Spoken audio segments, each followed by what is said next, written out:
Nokruķīts uz 154 000, kaut kādām robežām ir jābūt. Nu, bet pagaidi. Bet te viss izskatās aizdomīgi svaigs. Griezti tīri un krēsli nav izsēdēti. Ja jau ir te M stūrī, tad vajag arī izbraukt.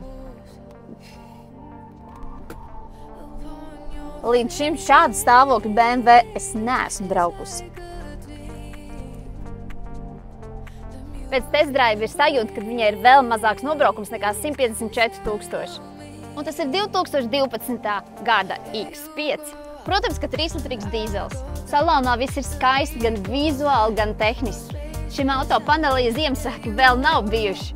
Automašīnā ir viens saimnieks no 2016. gada, kas auto ir saglabājis lieliskā stāvoklī. Auto cena ir 14 990 eiro. Labs numurs, labs auto, spied laiki, ja tev patīk auto, brauc pirms braucielu, jo mēs pārdodam, pērkam, mainam un kārtojam tev finansējumu.